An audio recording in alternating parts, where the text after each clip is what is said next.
राहुल गांधी ने पीएम मोदी को घेरा, कहा बीजेपी आदिवासियों के अधिकारों का हनन करती है। नमस्कार, आप सियासी पीस देख रहे हैं, मैं हूं आपके साथ नेहा। राहुल गांधी ने अपनी पार्टी के घोषणा पत्र में झारखंड के लिए इंडिया की 7 गारंटियां देने का वादा किया। इसके साथ ही पीएम नरेंद्र मोदी पर जमकर निशाना साधा। राहुल गांधी ने धनबाद में कहा कि प्रधानमंत्री नरेंद्र मोदी दलितों और आदिवासियों के पास नहीं जाते, वे सिर्फ उद्योगपतियों के परिवारों की शादियों में ही नजर आते हैं।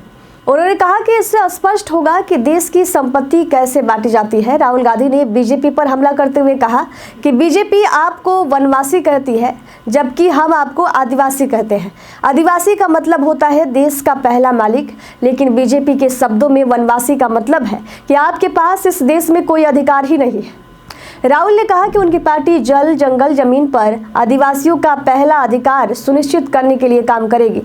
इंडिया की 7 गारंटियां। बागमारा में राहुल गांधी ने झारखंड के लिए इंडिया की 7 गारंटियां का ऐलान किया, जिसमें शामिल है खाद्य सुरक्षा की गारंटी, 1932 आधारित खतियान की गारंटी, मैया सम्मान की गारंटी, सामाजिक न्याय की गारंटी, रोजगार और स्वास्थ्य सुरक्षा की गारंटी, शिक्षा की गारंटी और 7वां है किसान कल्याण की गारंटी।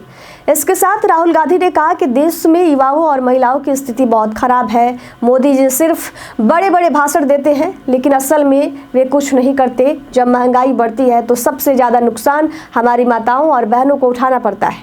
उन्होंने आरोप लगाया कि नरेंद्र मोदी ने हर चीज़ पर जीएसटी लगा दिया है, जो गरीबों से पैसे लेने का तरीका बन चुका है। राहुल गांधी ने कहा कि देश में करीब 50% ओबीसी, 15% दलित, 8% आदिवासी और 15% अल्पसंख्यक वर्ग के लोग हैं, लेकिन आपको देश की बड़ी बड़ी कंपनियों की मैनेजमेंट में ओबीसी, दलित और आदिवासी वर्ग का व्यक्ति ही नहीं मिलेगा। तो राहुल गांधी ने कहा कि प्रधानमंत्री नरेंद्र मोदी की सरकार ने हमेशा बड़े बड़े वादे किए, लेकिन जमीनी स्तर पर कुछ भी ठोस नहीं है। उन्होंने आरोप लगाया कि मोदी सरकार ने गरीबों और वंचितों के हक में कोई ठोस कदम नहीं उठाया और उनकी नीतियों ने सिर्फ बड़े उद्योगपतियों और अमीरों को फायदा पहुंचाया है।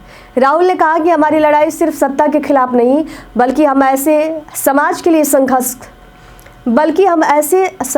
संघर्ष कर रहे हैं जहां हर किसी को बराबरी का हक मिले।